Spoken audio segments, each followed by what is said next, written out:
পৃথিবীতে একজন নবী এখনো মরে নাই, কি নাম? ঈসা আলাইহিস সালাম। উনি আসবেন ইমাম মাহাদির 7 বছর যখন হবে, তার গভর্নিং 7 বছর চলে যাওয়ার পরে আসবেন। ঈসা আলাইহিস সালাম যখন আসবেন, এসে দাজ্জালকে, অ্যান্টি ক্রাইস্টকে নিজ হাতে হত্যা করবেন। চিল্লায় বলেন ঠিক কিনা? এটা ছিল ঈসা নবীর দোয়া। এবার বিশ্বনবী কোন দোয়া করেছেন জানার দরকার আছে না নেই? বিশ্বনবী বলেন, লিকুল্লি নবীন দাওয়াতুন মুস্তাজাবা। প্রত্যেক নবীর জন্য একটা করে দাওয়া মুস্তাজাবা আছে। আলেম যারা আছেন তারা বুঝবেন, দাওয়া মুস্তাজাবা মানে এমন দোয়া যেটা কবুল হয়ে যায়। দোয়া করলেই, কথা বলেন, দোয়া করলেই কবুল। এরকম দোয়া রব্বুল আলামিন সব নবীকে একটা একটা করে দিয়েছেন। ওই দোয়াটা করলেই সেকেন্ডের মধ্যেই কবুল করে দেয় কে? সব নবী ওই দোয়া দুনিয়াতেই করে ফেলেছে। বিশ্বনবী বললেন, লিকুল্লি নবীন দাওয়া মুস্তাজাবা। সব নবীর জন্য একটা স্পেশাল দোয়া আছে, দাও বিহা, যেই দোয়াটা নবীরা দুনিয়াতেই করে ফেলেছে।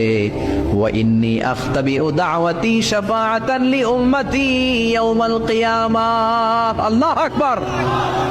আর আমি আমার দাওয়া মুস্তাজাবা স্পেশাল দোয়াটা এখনো করি নাই। আমার দোয়াটা এখনো আমি জমিয়ে রেখেছি। কিয়ামতের কঠিন ময়দানে আমার উম্মত যখন বিপদে পড়ে যাবে, আমার উম্মতের জান্নাতে যাওয়ার ব্যাপারে ঝামেলা লেগে যাবে, আল্লাহর অনুমতি ক্রমে শাফাত করে করে আমি আমার উম্মতদেরকে জান্নাতে ঢুকিয়ে দেব। তখন আমি ওই দোয়াটা করব। বিশ্বনবী সেজদায় পড়ে থাকবেন কিয়ামতের ময়দানে। সব নবীরাও বলবে, ইয়া নাফসি ইয়া নাফসি।